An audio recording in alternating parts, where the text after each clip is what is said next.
Hello guys, welcome to Study IQ. So guys, today we are going to move forward towards the next topic is the Parliamentary Act till 1857. 1857 revolt will obviously be the culmination. 1857 revolt में east India company का राज खत्म होने वाला था and east India company को ही अभी तक हम लोग कवर अप कर रहे हैं.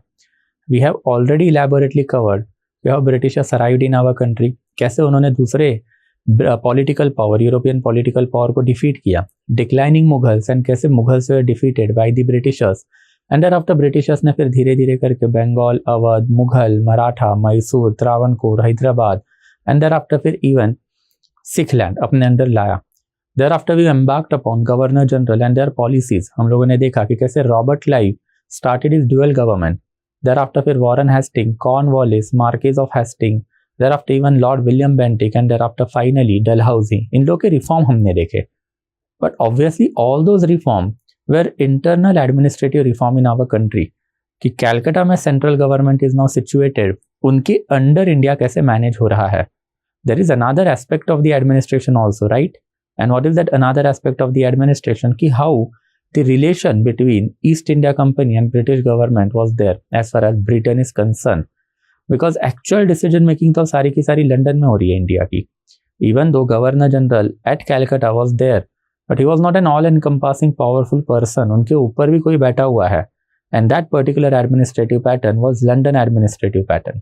एंड उसी के ऊपर हमको समझना है and that is why this particular session, that is parliamentary act till 1857. And in this particular session we will try to understand कि धीरे धीरे कंपनी गवर्नमेंट के अंडर कैसे आई एंड गवर्नमेंट ने कैसा एडमिनिस्ट्रेटिव पैटर्न कंपनी के लिए बता के रखा हुआ था. तो that is something we will be entering.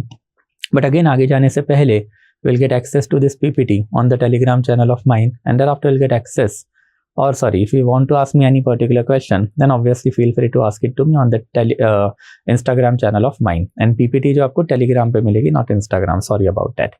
but in anyways let's move forward. अब पार्लियामेंट्री एक्ट की जब हम लोग बात करते हैं तो obviously regulating act 1773, Pitts India act 1784, charter act 1793, 1813, 1833 and 1853 ये इंपॉर्टेंट एक्ट रहे हैं. ये इंपॉर्टेंट एक्ट इसी की वजह से रहे हैं because this act determined the relation between company and British government on one hand, and on the other hand it also provided for parliamentary framework of our country.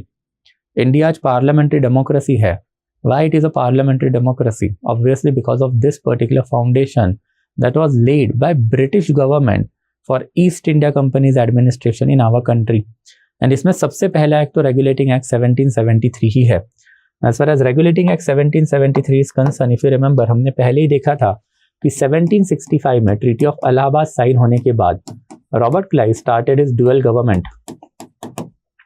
हमने ड्यूअल गवर्नमेंट को तो इलैबोरेटली पहले ही पढ़ के रखा हुआ है. ये ड्यूअल गवर्नमेंट की वजह से हुआ क्या? There was titular head that is नवाब या फिर निज़ाम आप बोल सकते हैं इसको. एंड नवाब या फिर निज़ाम के नीचे अल्टीमेटली हम लोगों को दिखाई देता है कि what was there. Then obviously निज़ामत राइट, एंड निज़ामत राइट के साथ साथ अल्टीमेटली दीवानी राइट. एंड इसमें ये जो दीवानी एंड निज़ामत राइट है, ये दोनों राइट ईस्ट इंडिया कंपनी ने अपने पास लेके रखे हुए थे. And that's why East India Company was the true master of Bengal, जबकि नवाब was a titular head of the Bengal. अभी काफ़ी इंट्रिकेट मैटर है. मैंने आपको रॉबर्ट क्लाइव, वॉरेन हेस्टिंग एक ही लेक्चर में कवर अप करवा के रखा था कि dual government and it's associated problem. तो अगर इन डिटेल पढ़ना तो थोड़ा सा पहले वाले लेक्चर में देखोगे. But this dual government was a very significant measure, we can say. Why this particular significant measure was there? Because it was an earliest attempt by British East India Company to rule an Indian state. And company का objective welfare था नहीं. Company का objective था कि कैलकाटा की treasury भरी रहे so that they can purchase items in India via that treasury and sell that item in London at a higher price point. and इसी के वजह से consequently प्रॉब्लम हुआ. प्रॉब्लम क्या हुआ? Famine, the great Calcutta famine. 1770 में ये बाहर क्लियरली ओपन हो चुका था, बट ऑब्वियसली इसके अर्लीस्ट वेस्टिजेस 1768 ऑनवर्ड ही विजिबल थे. एंड 1770 ऑनवर्ड जैसे ये फैमान आया तो हमने देखा था कि लंदन में इसके रिपोर्ट छपने चालू हुए. And company forgot that British east India company itself is a stock company. And इसके स्टॉक के जो प्राइजेस हैं that totally depend upon the condition of the Calcutta treasury now. And Calcutta की जो अब ट्रेजरी है, अगर उसी की कंडीशन खराब हो रही है तो स्टॉक प्राइजेस भी कम होंगे, एंड हुआ भी वही, जिसकी वजह से कंपनी अल्टीमेटली बैंकरप्ट हुई, एंड बाय 1772 गवर्नमेंट ने कंपनी में इंटरेस्ट लेना चालू किया। इन बिटवीन दिस पीरियड हमने देखा था कि कैसे कंपनी ने almost loan up to 2.5 million pound जमा करके रखा हुआ था, and that's a British government entered into company's administration कि भाई इतना पैसा जो आप ले रहे हो कर क्या रहे हो, because obviously this is a huge amount of the money even till today. उस जमाने में तो ये बहुत ही ज्यादा बड़े अमाउंट का पैसा था, एंड दैट इज अल्टीमेटली फिर regulating act 1773 came into picture. इसका बैकग्राउंड मैंने आपको इलैबोरेटली वो ड्यूअल गवर्नमेंट के टाइम पीरियड में ही एक्सप्लेन किया था, तो वो वाला लेक्चर थोड़ा सा देखो गया। बट ऑब्वियसली कंपनी पहले बैंक ऑफ लंदन के पास गया, उनसे जो लोन अमाउंट मिली almost to the tune of 1 million pound, उसके ऊपर वापस से अगले साल 1771 में बैंक ऑफ लंदन के पास गया, तब बैंक ऑफ लंदन ने हाथ खड़े कर दिए। अल्टीमेटली कंपनी फिर गवर्नमेंट के पास गई, गवर्नमेंट ने 1 मिलियन पाउंड का लोन दिया, बट अगेन 1772 में वापस कंपनी गवर्नमेंट के पास गई कि भाई पैसा तो हमारे पास पैसा नहीं है, एंड तब जाके अल्टीमेटली एग्रीमेंट साइन हुआ कि अब जो फर्दर ट्रेंच ऑफ हेल्प आएगी वो आएगी अलॉन्ग विथ रेगुलेशन, एंड वो रेगुलेशन आया फिर रेगुलेटिंग एक्ट 1773 में। अल्टीमेटली रेगुलेटिंग एक्ट 1773 में एज द नेम सजेस्ट कंपनी के अफेयर्स को रेगुलेट किया गया, and that is what we will be entering into. But again पहले वही है कि dual government, great Bengal famine, plunder of Bengal, bankruptcy of company and failure to repay earlier debt, ये सारे ही रीजन जो हमने इलैबोरेटली, मैंने अभी भी आपको ब्रीफली बताया, elaborately dual government of Robert Clive जब किया था तब हम लोगों ने देखे थे। तो ये सारी रीजन की वजह से फाइनली हमको दिखाई देता है कि अब क्या आना चालू हो गया, देन ऑब्वियसली रेगुलेटिंग एक्ट के प्रोविजंस इंप्लीमेंट होने चालू हुए। And what is this regulating act 1773? अब इसको समझते हैं। ऑब्वियसली अब कंपनी के 2 एडमिनिस्ट्रेटिव सेंटर बन गए थे, एक था लंदन जिसमें obviously British monarch was supreme, British monarch was King George the third during this particular period of time. इनके नीचे अब रहेगा ब्रिटिश गवर्नमेंट एंड thereafter फिर British parliament, and British government parliament is a supreme authority as far as London administration is concern, and इनके नीचे अब basically company है। Company का जो बेसिकली एडमिनिस्ट्रेटिव सेंटर है वो ऑब्वियसली क्या रहेगा, तो कोर्ट ऑफ डायरेक्टर रहेगा। तो कोर्ट ऑफ डायरेक्टर मतलब क्या, जैसे आज के टाइम पे जैसे रिलायंस कंपनी आपको दिखाई देगी, अडानी की कंपनी आपको दिखाई देगी, अडानी एंटरप्राइजेस। तो ये जो एंटरप्राइजेस हैं इनमें एक बोर्ड ऑफ डायरेक्टर होता है जिसमें बहुत अलग अलग डायरेक्टर होते हैं, वो एक साथ आके डिसीजन मेकिंग करते हैं। ऑब्वियसली आज के टाइम पे डायरेक्टर का पोजीशन, डायरेक्टर का वर्क एंड डायरेक्टर का appointment is a whole together different gamete.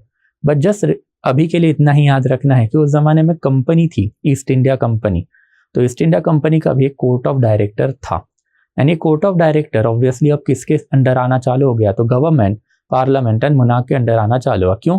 Because 2 million pound से ज्यादा का लोन आपने जमा किया एंड फर्दर हेल्प चाहिए तो submit yourself to the regulation, and that's why British parliament ने ये रेगुलेटिंग एक्ट 1773 बनाया हुआ था। And via this regulating act 1773 इस साइड में तो कोई चेंजेस नहीं हुए, but as far as Calcutta is concern यहाँ पे tremendous amount of the changes होने चालू है। सबसे पहले तो governor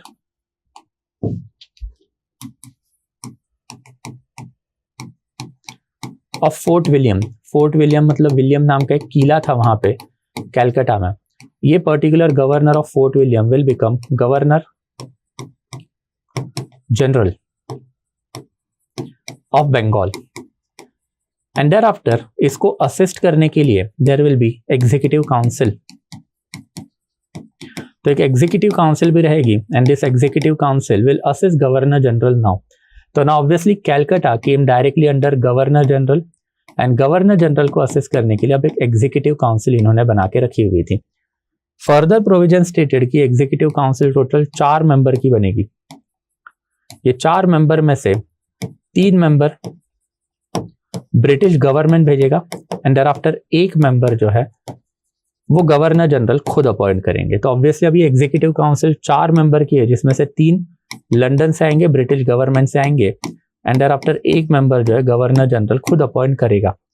thereafter next important provision जो इन्होंने करके रखा हुआ था कि बेसिकली सबसे पहले इन्होंने ये स्टेट करके रखा हुआ था कि कंपनी का जो एडमिनिस्ट्रेशन है of Bombay area and thereafter फिर Madras area, it will act as a subordinate. ये सबऑर्डिनेट किया गया किसके, देन ऑब्वियसली कैलकाटा एडमिनिस्ट्रेशन के। Calcutta administration will take every decision for India henceforth। thereafter next one जो है bribery had become a topic, because हमने पहले ही देखा था कि इवन रॉबर्ट क्लाइव जिसको वापस बुला के रखा हुआ था उसके ऊपर अब करप्शन के चार्जेस भी थे एंड इनके खिलाफ जो है बेसिकली करप्शन की इंक्वायरी भी चल रही थी ब्रिटिश पार्लियामेंट में। इम्पीचमेंट इनका करने का मोशन ब्रिटिश पार्लियामेंट में था ही। तो that's a bribery is an offence. तो आपको ब्राइब या फिर गिफ्ट नेटिव लोगों से एक्सेप्ट नहीं करना है। तो you shall not accept bribe या फिर gift from the native people. And after fifth important provision जो ये पर्टिकुलर एक्ट का हमको दिखाई देता है कि सुप्रीम कोर्ट एट कैलकाटा बनेगा। ये भी हम लोगों ने पहले ही देख के रखा है कि इसी पीरियड ऑफ टाइम में वॉरेन हेस्टिंग ने डिस्ट्रिक्ट को पाइवोट रख के इलाबोरेट जुडिशियल मैकेनिज्म बनाना चालू किया था। डिस्ट्रिक्ट जज एंड डिस्ट्रिक्ट जज के ऊपर अल्टीमेटली सदर दीवानी अदालत, दराफ्टर सदर निजामी अदालत एंड दराफ्टर फिर इसी के साथ साथ डिस्ट्रिक्ट जज में डिस्ट्रिक्ट दीवानी अदालत एंड डिस्ट्रिक्ट फौजदारी अदालत, ऐसे वर्जन जो इन्होंने बनाए थे। But everything will be applicable only on Hindu and Muslim population. Supreme court of Calcutta बनने के पीछे का पर्पस क्या था ये भी मैंने आपको एक्सप्लेन किया था कि it will be made for the European subject. Obviously अब कैलकाटा में यूरोपियन आके रह रहे हैं एंड यूरोपियंस के ऊपर आप धर्मशास्त्र, धर्म स्मृति या फिर कुरान शरिया के तो लॉ नहीं लगाओगे। And that's ultimately supreme court at Calcutta जो है ऑब्वियसली इसमें अब यूरोपियन केसेस ट्राई होंगे। यूरोपियन लोग उनके खिलाफ के जो मुकदमे हैं वो सारे के सारे चलेंगे। देयर आफ्टर इस पर्टिकुलर प्रोविजन ऑफ एक्ट की वजह से अब एक और एडमिनिस्ट्रेटिव पैटर्न इंडिया में फिक्स हो गया कि अब governor of Bombay and thereafter फिर गवर्नर ऑफ मद्रास, अब ये इनसे सबऑर्डिनेट होने चालू हो गए। बट ऑब्वियसली ये पर्टिकुलर एक्ट में बहुत सारे प्रॉब्लम्स भी थे। अब वो प्रॉब्लम देखेंगे बट अगेन पहले स्लाइड पे जाते हैं एंड स्लाइड में प्रोविजन देख लेंगे कि governor general of Bengal, thereafter फिर court of director and thereafter फिर ब्रिटिश कैबिनेट जो है उनके पास अब क्या रहेगा, सारी सुप्रीम अथॉरिटी रहेगी। तो as I explained it to you कि ब्रिटिश गवर्नमेंट के पास सारी अथॉरिटी और उनके नीचे कोर्ट ऑफ डायरेक्टर। यहाँ पे गवर्नर जनरल जो पहले गवर्नर ऑफ फोर्ट विलियम था, now will be elevated to the governor general of Bengal and उनके नीचे अब एक एग्जीक्यूटिव काउंसिल, यानी एग्जीक्यूटिव काउंसिल में से 3 मेंबर बाहर से लंदन से और 1 मेंबर कहाँ से आएगा, देन ऑब्वियसली 1 मेंबर जो है बेसिकली आएगा गवर्नर जनरल का खुद। देयर आफ्टर एग्जीक्यूटिव फंक्शन की अगर बात करें then obviously executive council and executive council के साथ साथ अल्टीमेटली बाकी के जितने भी एरिया है अब सारे के सारे बंगाल के अंडर आएंगे। देयर आफ्टर नेक्स्ट क्या है, तो obviously private trading, thereafter bribe या फिर गिफ्ट फ्रॉम द नेटिव्स आपको एक्सेप्ट नहीं करने हैं। देयर आफ्टर लेजिस्लेटिव फंक्शन की बात करें तो ऑब्वियसली इन्हीं के पास executive as well as legislative दोनों फंक्शन रहेंगे। लेजिस्लेटिव फंक्शन मतलब लॉ मेकिंग फंक्शन जो आज के टाइम पे पार्लियामेंट ऑफ इंडिया करता है। एग्जीक्यूटिव फंक्शन मतलब लॉ जो बने हैं उनको एग्जीक्यूट करने का काम जो आज के टाइम पे सेंटर में काउंसिल ऑफ मिनिस्टर करता है। तो ऑब्वियसली ये legislative as well as executive function for the time period इन्हीं के पास रखे गए थे। क्यों? बिकॉज ऑफ 1773 की बातें कर रहे हो। This is a very crude time period and crude time period मतलब इनिशियल टाइम पीरियड है एंड कंपनी के एडमिनिस्ट्रेशन में ब्रिटिश गवर्नमेंट इतना ज्यादा जा नहीं रहा था। बिकॉज इस पीरियड ऑफ टाइम में ब्रिटेन के पास इनकी सबसे सिग्निफिकेंट कॉलोनी थी, that is United states of America. हमने ये भी देखा था कि यूनाइटेड स्टेट्स ऑफ अमेरिका 1782 में इनके हाथ से जाएगा एंड जाने के बाद ultimately they will turn their attention towards India and that's how जो लेटर एक्ट है उन्होंने तो इलैबोरेट एडमिनिस्ट्रेटिव मैकेनिज्म इंडिया के लिए देने चालू भी करके रखे हुए थे। But in any case legislative function अभी तक सेंटर में ही रहेंगे, दैट इज गवर्नर जनरल और उसके एग्जीक्यूटिव काउंसिल के पास रहेंगे। एंड जुडिशियल फंक्शन में भी जो मैंने आपको बता के रखा था कि सुप्रीम कोर्ट अब इंडिया में आ गया एंड सुप्रीम कोर्ट का एक ही फंक्शन रहेगा कि जो यूरोपियन पॉपुलेशन है with in Calcutta and Calcutta के अलावा फिर बाकी के प्रेसिडेंसीज में, ब्रिटिश प्रेसिडेंसीज में जो यूरोपियन पॉपुलेशन है, they can come over here and they can sort out there differences via application of the European law. आपको हिंदू लॉ, मुस्लिम लॉ के अंदर सबमिट होने की कोई जरूरत नहीं है। एंड देयर आफ्टर इस पर्टिकुलर एक्ट के जो डिफेक्ट है अब उसके ऊपर थोड़ी बहुत बात करेंगे। ऑब्वियसली सबसे पहला प्रॉब्लम तो गवर्नर जनरल के काउंसिल का ही हुआ। इसमें जो एग्जीक्यूटिव काउंसिल बनी थी गवर्नर जनरल के अंडर, इसमें जो 3 मेंबर आए थे, ये 3 मेंबर लंदन से भेजे गए थे एंड लंदन से भेजे किसने थे? गवर्नमेंट ने भेजे थे। ऑब्वियसली यू कैन कंसिडर ये सबसे बड़ा प्रॉब्लम बन गया गवर्नर जनरल के लिए। Governor general British east India company ने अपॉइंट किया हुआ पर्सन था एंड इसकी एग्जीक्यूटिव काउंसिल के अंदर 3 मेंबर जो है ब्रिटिश गवर्नमेंट अपॉइंट करके भेज रहा है। डू यू रियली थिंक वो जो 3 मेंबर ब्रिटिश गवर्नमेंट अपॉइंट करके भेजेगा वो गवर्नर जनरल की बात मानेंगे? एब्सोल्युटली नहीं मानेंगे। And that's why there was a policy paralysis in the administration of the Calcutta. In fact ये जो 3 मेंबर है लंदन से इंडिया में आए इन 1774 एंड 1774 से लेके 1780 के पीरियड में गवर्नर जनरल ऑफ बंगाल, इनकी जो एग्जीक्यूटिव काउंसिल है, इनके झगड़े इतने ज्यादा थे कि इनका इंडिया के ऊपर कंट्रोल ही नहीं था। And because of this non control Bombay government ने इसी पर्टिकुलर पीरियड ऑफ टाइम में काफी बड़े रायते फैला के रखे थे।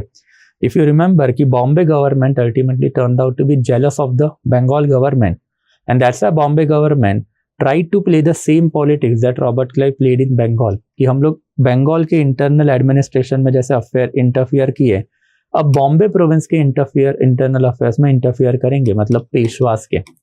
एंड इसी पीरियड ऑफ टाइम में तो अल्टीमेटली आपको दिखाई देगा कि 1775 से लेके 1782 के बीच में फिर फर्स्ट एंग्लो मराठा वॉरफेयर भी हुआ।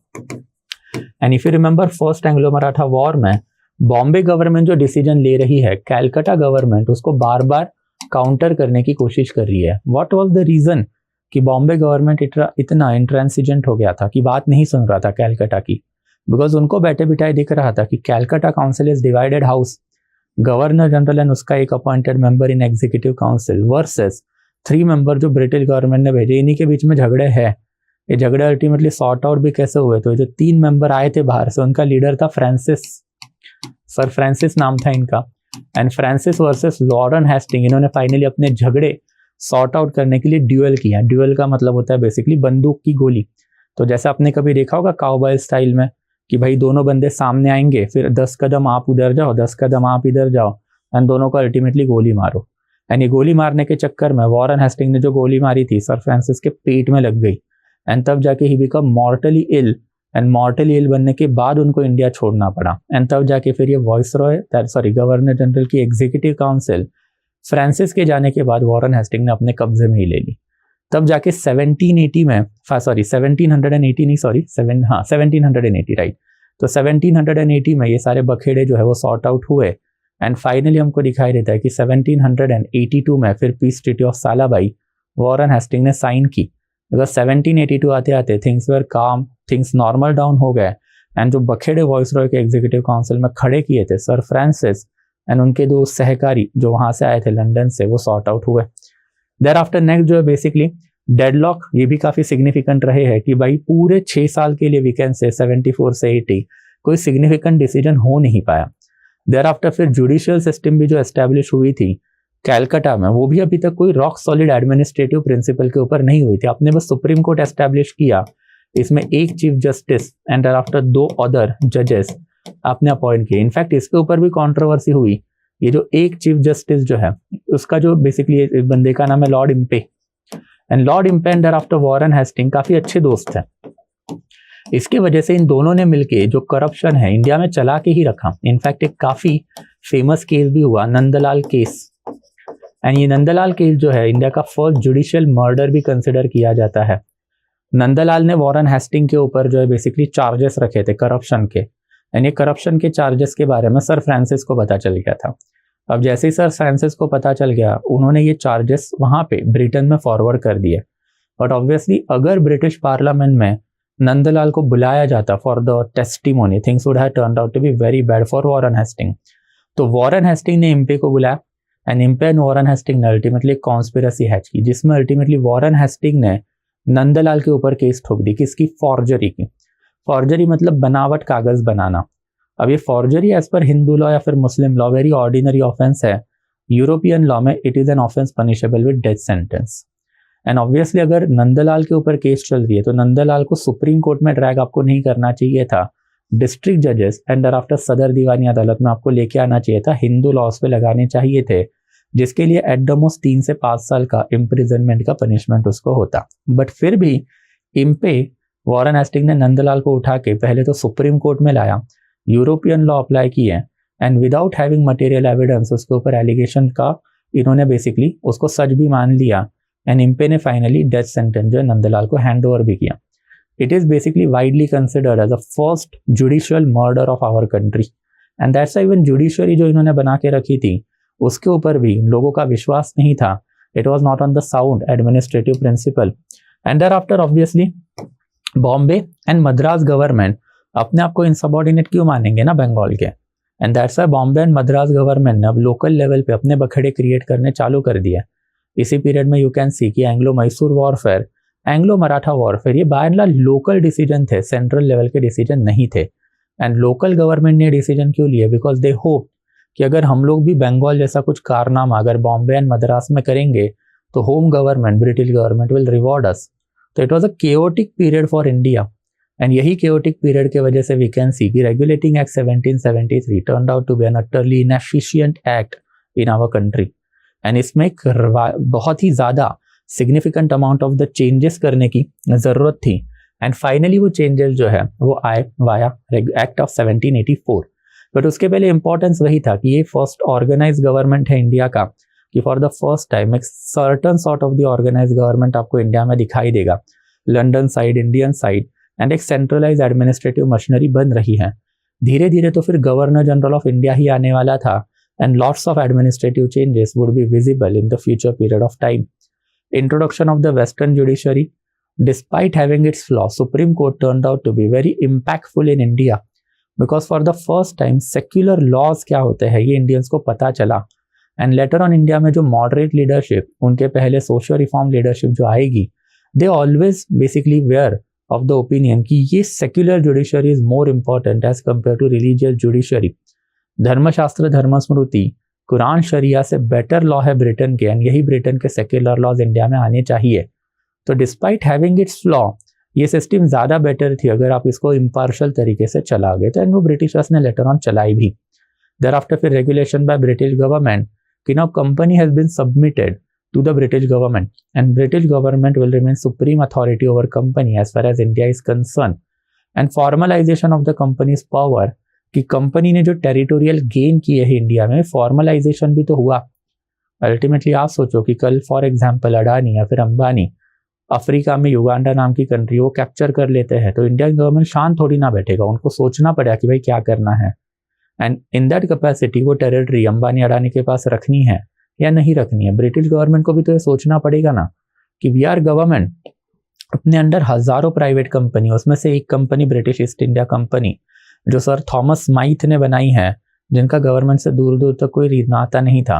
एंड अब ऑलमोस्ट 150 साल हो गए कंपनी बन के, और ये पूरी प्राइवेट कंपनी है, जॉइंट स्टॉक एंटरप्राइज है। उन्होंने बंगाल की टेरिटरी कैप्चर करके रखी है, तो whether to hand that territory over to them और confiscate that territory and rule it directly. तो कब ब्रिटिश गवर्नमेंट ने फैसला लिया कि we will keep it under company and company shall run the administration of Bengal as it see fit, हमने एक overall administrative mechanism उनको प्रोवाइड करना है। एंड वो भी क्यों प्रोवाइड करना है? Because we need to instil confidence among British investor कि भाई कंपनी के ऊपर अपना फेथ रखो। अब ब्रिटिश गवर्नमेंट ने उनको एडमिनिस्ट्रेशन सिखा रहा है, ब्रिटिश गवर्नमेंट ने उनको एक एडमिनिस्ट्रेटिव पैटर्न लंदन में बता के रखा हुआ है, दे विल बिहेव अकॉर्डिंगली, तो उनकी ट्रेजरी वापस से भरेगी एंड फिर आपको कंपनी के शेयर बेचने की जरूरत नहीं है। Sooner or later the fortunes of the company will turn out and they will turn out to be better. तो ये सिग्निफिकेंट एस्पेक्ट ये पर्टिकुलर एक्ट के रहे हैं। And that brings us to the next important act, that is Pitt's India act 1784। Again Pitt's India act 1784 काफी significant रहा है। Why it is significant? Because 1775 से लेके 1781 के बीच में American revolution was there, and American revolution was a very precarious position for Britain. Britain के लिए प्रिकैरियस पोजीशन क्यों थी? बिकॉज ब्रिटेन, इन्होंने तो अमेरिका बनाया हुआ था, यूनाइटेड स्टेट्स ऑफ अमेरिका जो आपको दिखाई देता है, ये 13 इंडिपेंडेंट कॉलोनी से बना हुआ था। एंड ये 13 इंडिपेंडेंट कॉलोनी थी किसकी ना? ये 13 इंडिपेंडेंट कॉलोनी ब्रिटिश लोगों की ही थी। ब्रिटेन में जो डिसग्रंटल लोग थे, जो ब्रिटेन में नहीं रहना चाहते थे, वो उठ के अमेरिका चले गए। एंड अमेरिका में उन्होंने अपनी 13 कॉलोनीज बना ली, 13 independent countries by and large से, जो हमेशा से ब्रिटेन के अंडर रही है। एंड अब इन लोगों ने बगावत कर दी। तो who is an American person? He is a British person जिसने अपने होम कंट्री के खिलाफ गद्दारी कर दी। इसको आप अमेरिकन रेवोल्यूशन बोलोगे, बट ब्रिटेन के लिए it was basically treachery. Treachery मतलब ये धोखाधड़ी हो गई कि भाई हमारे ही लोग हैं एंड हमारे ही लोगों ने हमारे खिलाफ बगावत कर दिया, ऐसा कैसे चले गए? तो मतलब वही बात हुई ना, कि इंडिया ने से फॉर एग्जांपल एक नई टेरिटरी ढूंढी, कुछ इंडियंस वहां पे जाके रहना चालू कर दिया, एंड ओवर अ जनरेशन उन्होंने क्लेम किया कि भाई इंडिया का और हमारा कोई लेना देना नहीं है, वी आर इंडिपेंडेंट कंट्री, फिर आपको कैसा लगेगा? ऑब्वियसली इसके ऊपर बड़े बखेड़े हुए, अमेरिकन रेवोल्यूशन का भी अगर हम लोग वर्ल्ड हिस्ट्री में जाएंगे तो पढ़ेंगे, बट 1781 में फाइनली बैटल ऑफ यॉर्कटाउन हुआ। काफी सिग्निफिकेंट बैटल है ये, because in this particular battle George Washington, who later on also became the first president of the United States of America, versus Lord Cornwallis सामना हुआ, and जिसमें Lord Cornwallis got defeated. And Lord Cornwallis जैसे ही defeat हो गए तो obviously he was a commander in chief of the Britain या फिर British arm forces, and obviously आपके जब कमांडर इन चीफ ही हारेंगे देन ऑब्वियसली आपका कंट्री हार चुका, ये तय है। एंड हुआ भी वही, जैसे ही 1781 में ये बैटल ब्रिटेन हार गया, ब्रिटेन ने हारने के बाद 1783 में ट्रीटी ऑफ पेरिस साइन कर ली, एंड ट्रीटी ऑफ पेरिस से फाइनली इट वाज डिसाइडेड कि यूनाइटेड स्टेट्स ऑफ अमेरिका ये एक इंडिपेंडेंट कंट्री रहेगी, एंड इसके ऊपर ब्रिटेन कोई भी अधिकार जो है नहीं रखेगा, and that becomes a problem for the Britain. Britain के लिए प्रॉब्लम क्यों हुआ? बिकॉज इसी पीरियड ऑफ टाइम में 1750 ऑनवर्ड ब्रिटेन में हैवी इंडस्ट्रियलाइजेशन हो रहा था, एंड ये heavy industrialisation is quite significant. Industrialisation का मतलब क्या होता है कि आपने एक फैक्ट्री बनाई, ये फैक्ट्री अब बनाते क्यों? इसमें आप बेसिकली रॉ मटेरियल डालोगे एंड आफ्टर इसमें से आप फिनिश प्रोडक्ट निकालोगे, राइट? अल्टीमेटली रॉ मटेरियल के लिए आपको क्या लगेंगे? एग्रीकल्चर लगेगा, फिनिश प्रोडक्ट के लिए आपको लगेगा मार्केट, एंड ब्रिटेन के पास दोनों नहीं है ना। ब्रिटेन अल्टीमेटली है क्या? एक आइलैंड नेशन है, छोटा मोटा कंट्री है, इधर किधर खेतीबाड़ी होगी, एंड खेतीबाड़ी नहीं होगी तो रॉ मटेरियल नहीं आएंगे, एंड चलो अगर आपने बड़ी मुश्किल से रॉ मटेरियल लाए भी तो भाई उसको बेचने के लिए मार्केट किधर है? आपकी country is one of the smallest country of the world, and in that capacity आपको लगेगी कॉलोनी। तो ये वाला काम पहले अमेरिका परफॉर्म करती थी। इट इज अमेरिका जिसमें से रॉ मटेरियल ये लोग निकालते थे, एंड सबसे सिग्निफिकेंट रॉ मटेरियल जो अमेरिका से निकलेगा वो क्या था? कॉटन। दुनिया में आज भी अगर आप देखोगे तो ए ग्रेड क्वालिटी का कॉटन आपको अमेरिका में ही मिलता है। इंडिया का कॉटन अमेरिका से थोड़ा सा कम दर्जे का है, कम क्वालिटी का है, ऑब्वियसली ये जियोग्राफिकल कंडीशन के वजह से। But in any case cotton जो है वो काफी सिग्निफिकेंट रॉ मटेरियल अमेरिका की फैक्ट्रीज में जा रहा था, एंड अल्टीमेटली यही कॉटन से बना हुआ सारा का सारा माल जो है वो अल्टीमेटली ये लोग अमेरिका में लाके बेच रहे थे। तो ब्रिटेन के लिए अमेरिका वॉज सिग्निफिकेंट बिकॉज हमने तो फैक्ट्री डाल दी लंदन में, उसका रॉ मटेरियल अमेरिका से आ रहा है, फाइनल प्रोडक्ट हम लोग अमेरिका को ही बेच रहे हैं। अब अमेरिका चला गया ना हाथ से, एंड अगर अमेरिका हाथ से चला गया तो you are having industry, and अब ये पूरी इंडस्ट्री अपने कॉटन के दम पे बना के रखी हुई इंडस्ट्री है। तो what is the second most important colony you are having जहां से आप कॉटन निकाल पाओगे? Obviously India, and that is of Britain का अब इंडिया में इंटरेस्ट जो है बढ़ना चालू हुआ। द अर्लीस्ट टर्निंग हमको दिखाई देता है 1782 में ही चालू हुई, जब then British prime minister basically this one that is basically William Pitt the junior इसके लिए बिकॉज इनके बड़े भाई William Pitt the senior also used to be the prime minister of the Britain once upon a time, and after Pitt family की भी एक बहुत बड़ी हिस्ट्री है कि पिट फैमिली के जो पप्पा है, पप्पा पिट, उनका भी नाम विलियम पिट ही है। तो जो पप्पा पिट है that is William Pitt, he once upon a time served under the Madras administration of company, and ऐसा हमेशा से ही कहा जाता है कि जब वो मद्रास में काम कर रहे थे तो गोलकोंडा माइंस के इंचार्ज भी हुआ करते थे, and he got a significant diamond in Madras. Ultimately वो ये डायमंड लेके लंदन में चले गए, वहां पे वो उन्होंने डायमंड बेचा, एंड जो पैसे आए उससे अल्टीमेटली पिट फैमिली की फॉर्चून चेंज हुए।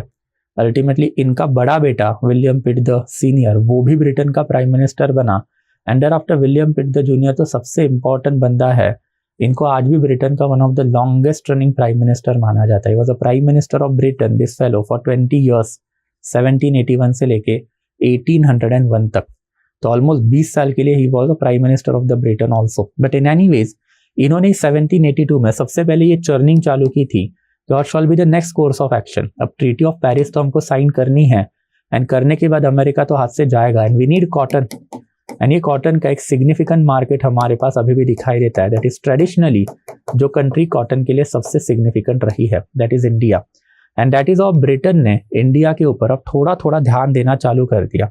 एंड दैट्स फिर 1784 आते आते फाइनली एक इलैबोरेट रेगुलेशन इंडिया के लिए डिजाइन हुआ, that is Pitt's India act. तो पिट्स इंडिया एक्ट, इसको पिट्स इंडिया एक्ट इसीलिए बोला जाता है बिकॉज ऑब्वियसली ये पर्टिकुलर एक्ट बनाने के पीछे सबसे ज्यादा दिमाग किसी ने लगाया है तो ब्रिटिश प्राइम मिनिस्टर ने लगाया हुआ है। एंड अगर ब्रिटिश प्राइम मिनिस्टर अगर आपकी कंट्री में इंटरेस्ट ले रहे हैं तो यू कैन क्लियरली इमेजिन कि this is something that is a very significant aspect for our country, कि अब धीरे धीरे करके ब्रिटिश इंटरेस्ट इंडिया में बढ़ने वाला है। It was a clear cut indication. It is William Pitt's only, जिनके ऊपर मैंने आपको बताया भी था कि it was his brain child, कि जो चीजें अमेरिका में गलत हुई वो सारी की सारी इनको पता है, लॉर्ड कॉर्नवालिस को पता है। And that's why Lord Cornwallis को इंडिया में भेजना जरूरी है, बिकॉज जो गलतियां हमने अमेरिका में की वो गलतियां अब हमको इंडिया में नहीं करनी है। लॉर्ड कॉर्नवालिस बेचारे रिटायर होकर बैठे हुए थे, उनको पहले रिटायरमेंट से बुलाया गया। एंड ब्रिटिश प्राइम मिनिस्टर से भी जब बात नहीं बनी तो ब्रिटिश मुनाफ को अल्टीमेटली प्राइम मिनिस्टर ने बताया आप रिक्वेस्ट करो, तब जाके कॉर्नवालिस मानेंगे। एंड अल्टीमेटली फिर ब्रिटिश मुनाफ ने कॉर्नवालिस को जब रिक्वेस्ट की you have to go into India and handle that part of world for us, तब जाके फिर कॉर्नवालिस 1786 में इंडिया में आए। एंड कॉर्नवालिस के रिफॉर्म तो हमने इलैबोरेटली पढ़े हुए हैं।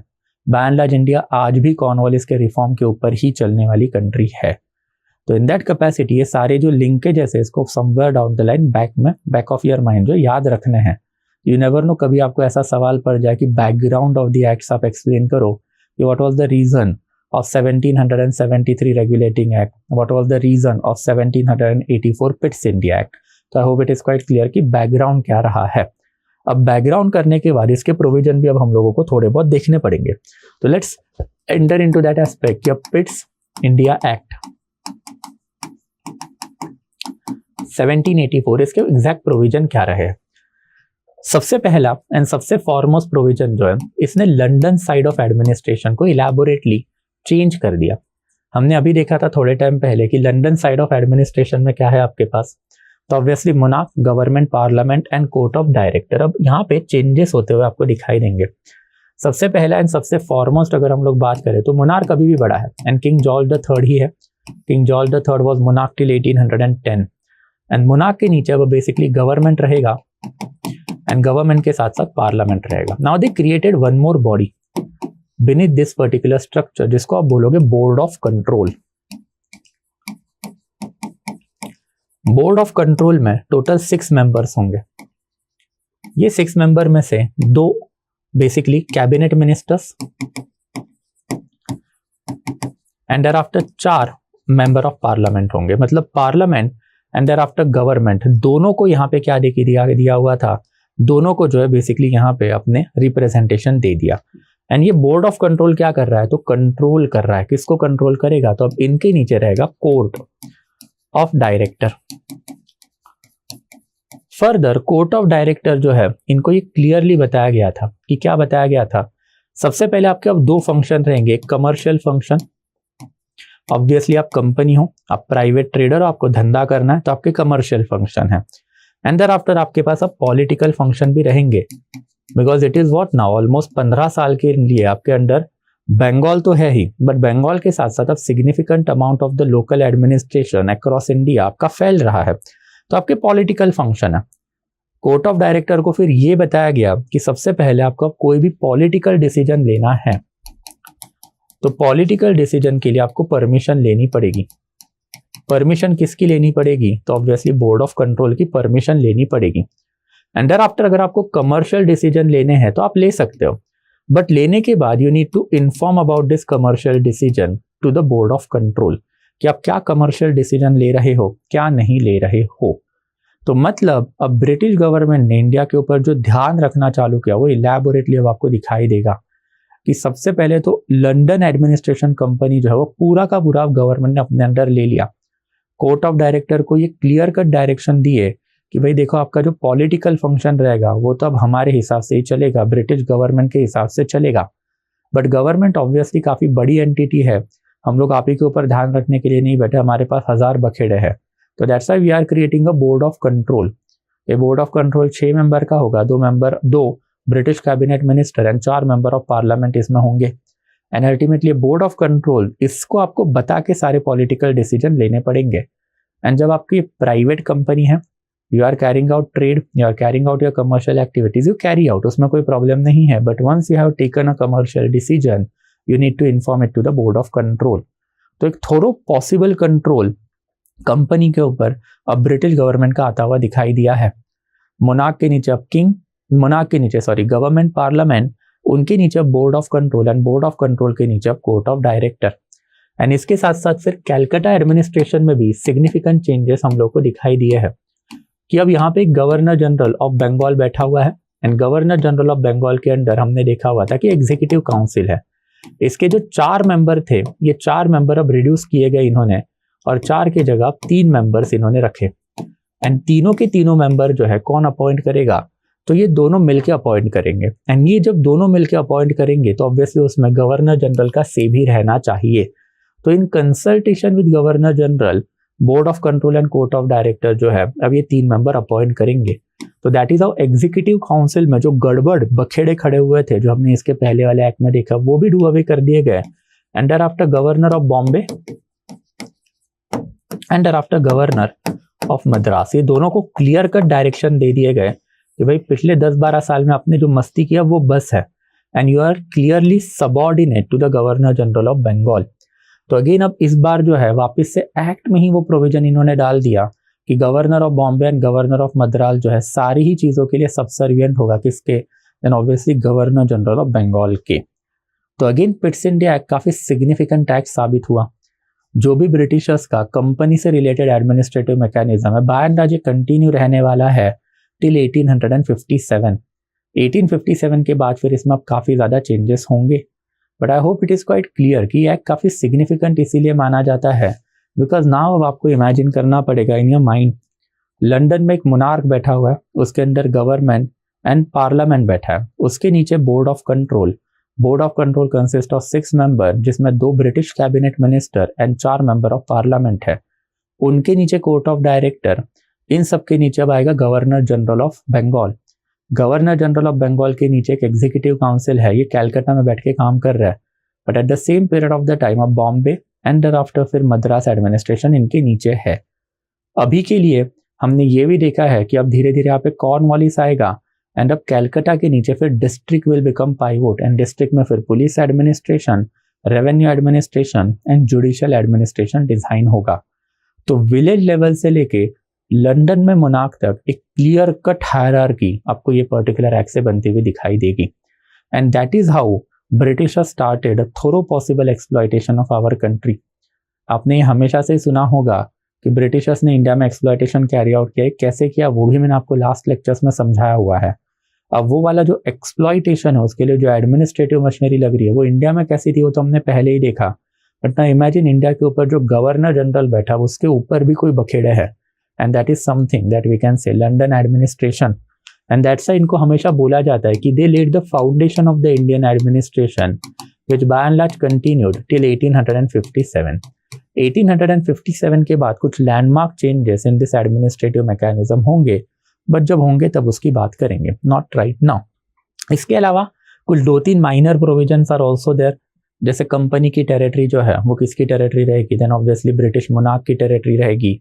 देयर आफ्टर फिर जुडिशियल मैकेनिज्म में इन्होंने बता के रखा था कि भाई ब्राइबरी को एनफोर्स आपको लोकल लेवल पे करना है, मतलब अगर कोई भी कंपनी का ऑफिशियल ब्राइबरी कर रहा है तो he can be sued in the court. Even Cornwallis ने भी वो चीज इंप्लीमेंट करके रखी थी।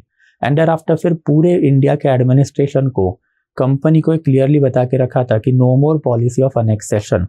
अभी एक बड़ा झटका लगा है हमको, अमेरिका हाथ से चला गया है, तो आप फटाक से इंडिया में पॉलिसी ऑफ अनेक्सेशन मत करो जिस वजह से गड़बड़ होगी।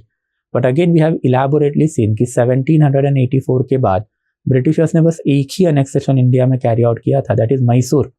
मैसूर में अब टीपू सुल्तान था, एंड टीपू सुल्तान को 1789 से 1791 के बीच में हरा के ट्रीटी ऑफ सेरिंगपट्टनम साइन की थी। ऑब्वियसली नो वॉरफेयर वाला एजेंडा ब्रिटिशर्स ने फाइनली 1798-1799 में गिव अप कर दिया, जब Napoleonic threat was really there in our country. And वो नेपोलियनिक थ्रेट के टाइम पीरियड में फिर ब्रिटिशर्स ने वापस से एनेक्सेशन कैरी आउट किए, एंड फिर 1799 से 1805 के बीच में मैसूर भी गया, मराठा भी गया। So that is something that we have already covered, but I hope it is quite clear. अब यही सारी चीजें जो है I have written over here कि एक बोर्ड ऑफ कंट्रोल बनेगा, देयर आफ्टर फिर वर्क जो है कोर्ट ऑफ डायरेक्टर का वो क्लियरली इन्होंने बता के रखा हुआ था, and governor general and thereafter council जो है, मतलब सारे की सारी चीज़ अब ब्रिटिश गवर्नमेंट के अंडर आएगी, एंड देयर आफ्टर कंपनी की जो टेरिटरी है वो ब्रिटिश पोजीशन इन इंडिया बनेगा। ऑब्वियसली गवर्नर जनरल की काउंसिल में मैंने आपको बताया था कि गवर्नर जनरल एंड 3 मेंबर रहेंगे। बॉम्बे मद्रास को वापस से इन्होंने क्लियरली बता के रखा था कि you need to act subservient to the governor general of Bengal. इसके अलावा फिर reduction in the member of executive council and warfare वाली पॉलिसी अब नहीं चलने वाली है।